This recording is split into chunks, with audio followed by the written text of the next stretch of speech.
Čau lidi, dneska si tam u dalšího videa a dneska to bude video z Forza Horizon 4. Ano, je to hra s autama, jak můžete vidět.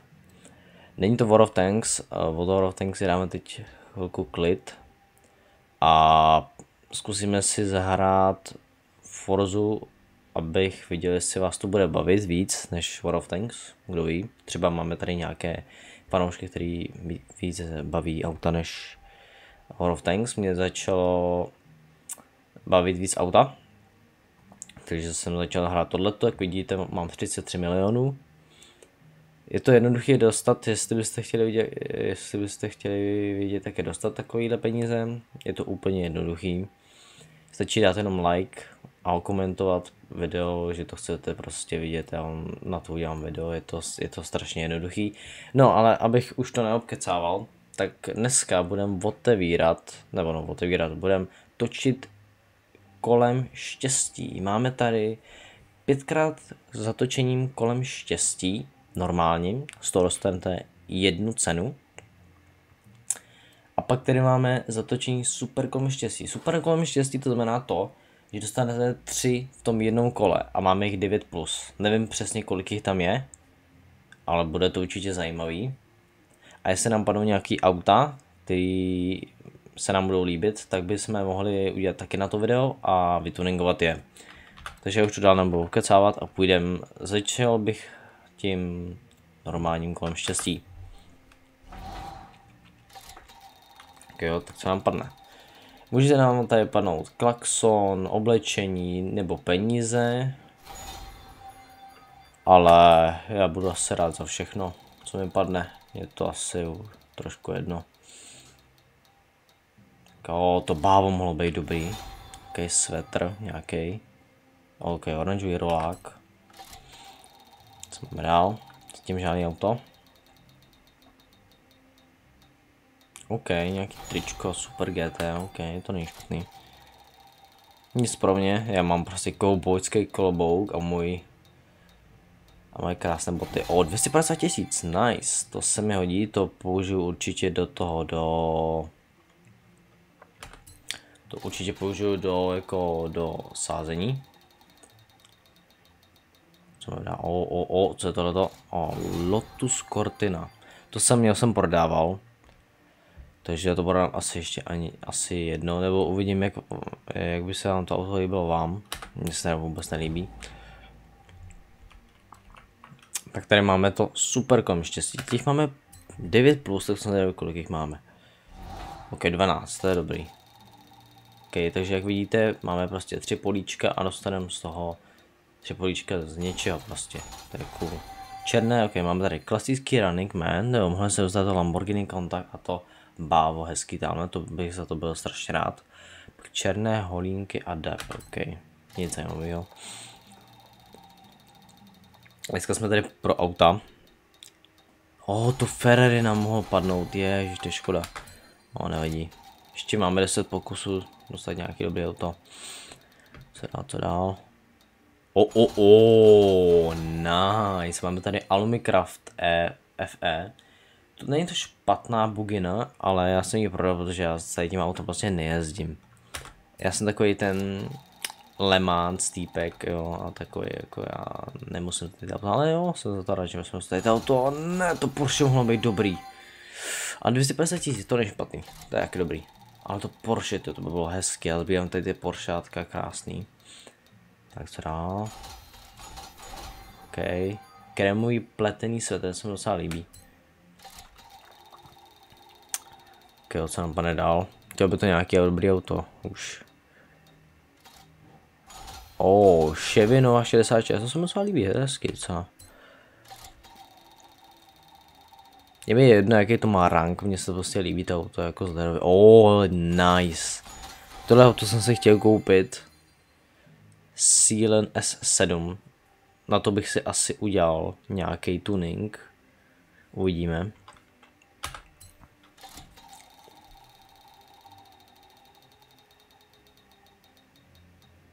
Ok, nice, tak tohle je hodně dobrý. červené kulaté brýle, to se asi dám na můj skin, to bude 100% dobrý. Porsche 918, tu jsem prodal, protože vy, když jste nováček, tak vy dostáváte takový dárky a v těch dárkách jsou auta. A jedno to auto bylo tohleto Porsche 918, ale on to měl takový hnusný skin, ale tohleto, to má prostě svoji originální barvu, takže si ji můžete přelakovat a nebude vám tam, nezůstane vám tam ta, kterou vám dali. Takže za to jsem hodně rád, za to Porsche 918, to je fakt pěkná. Co jsem dal? OK, tak teď jsem král. Koruna se smaragdem, nice. Tak to si dám na můj skin. To je lepší než klobouk. Nice. Tak, jo. OK, máme hodně velký štěstí. Máme tady McLaren P1, ten se prodává, myslím, že na trhu za 3 miliony. To je hodně dobrý, já ho nebudu prodávat teda. Já se nechám. A pak tady máme KTM X-Bow. Ten je taky docela dobrý, toho jsem se taky chtěl koupit nedávno. Tyjo. Zatím dobrý. Ještě máme poslední dva. To je za toho McLaren. Ten McLaren bude dobrý. Má strašně rychlej. A když se ho vytuningujete podle svýho tuningu, to bude super. Okay, co tam bude dál? OK. Toyota AT37, co to je? Bože můj. A poslední zatočení. Nice, tak to nám pěkně vyšlo. Ascari KZ1R, to je pěkný. Připadá mi tak Porsche nějaký, prostě rok 2018. Nevím, jestli to je Porsche, nevím, jestli to vlastní, nevím, ale je hezký. Chtěl jsem se taky koupit, ale prostě já nekupuju jen tak auta v tom obchodě. Máme pak té 300 000 a Santovy běžické kraťasy, OK. Tak to je docela dobrý, pak se podíváme, co nám tady jako shrnově spadlo z těch spinů. Já si teda půjdu s dovolením. Jo, tady se to nemůžu dělat, já se to musím udělat tady. Když půjdu ven, tak tady, když půjdeme do svého krásného baráčku, tak tam, jo, Levecký srub se ten barák jmenuje. Nevím, jsem se vybral tady, ten já vlastně prostě 10 baráků a já se vybral tady tomu uprostřed ničeho. Tak, když půjdeme, jo, tady, přizpůsobit. Tak, a tady vidíme moji postavu. A já bych si tam poprosím. Pak tady mám nějaký zlatý, to se dost nelíbí. Jo, eliminátor. OK, já se tím nechám tamto, počkej. Tady bylo někde ten Svetrn, ne, nebyl, se ne, čekat. Co ty Santo, to nechci asi. Jo, to fakt nechci. Počkej, co jsem tam měl. Já si to dám nějak jako random. Ty boty si tam nechám. Dám si tam tu korunu, to je jasný. OK. Můj knírek krásný, OK, červený, to je jasný. Chainy, OK, dám si tam chain. To zase nepůjde vidět, ten náramek se nejde vidět, takže to je jedno. A čekat mi, já jsem se chtěl podívat, kde to je, tady, počkat, dáme si černý. Bunda, že by to bylo v bundě, ne? Já jsem asi slepý. Ne, vršek. Jo, ono to je tady, jo. Jo, počkej, takže ty i si sundáme bundu, jo, OK, nice. Tak. Ne, sundej si tu bundu. Tak. Jo, takhle a máme to prostě, počkej, jak vypadá ten bílý rolák, OK, tak já se na ten černý. OK. Tak. Počkej, dal jsem mi ten bílý rolák, že jo? Počkej, já si to ještě tady jednou zkontroluju. Jsem úplně blbý, jo, dobrý. Tak. Podíváme se na ty auta. Takže, jak vidíte moji sbírku, já mám prostě, já sbírám hodně ty zlatý. Tady to prodám, já tady to prostě nezbírám. Tady to vypadá pěkně. Prostě já tady mám nějaký jako prostě nějaký auta, že jo. Který jsem si kupoval. Já jsem jako smazal mé všechny skoro auta v té hře, protože mi se prostě nelíbily. Jo. Tak jsem si je prostě smazal, nebo jsem je dal na ty aukce. Jo, pak tady mám ten McLaren, s tím se projedem na konci videa. Mě zajímá ten zvuk. Tady jsem tady to Porsche, to 918, ten Spider. Jo, tady jsem tady to S7, ten Ceylan, jak se to čte.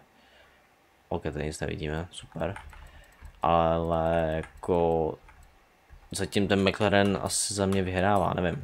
Ale je fakt hezký teda. Krásný ty oranžové barvě.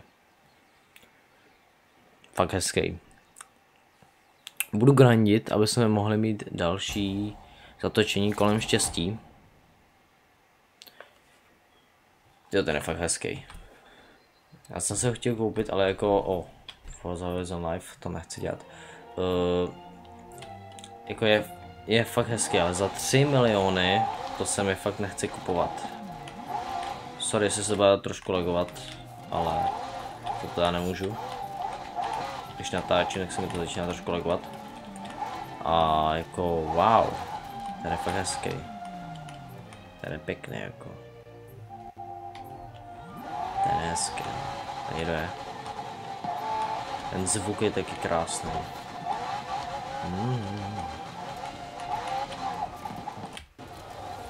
To je fakt hezký jako.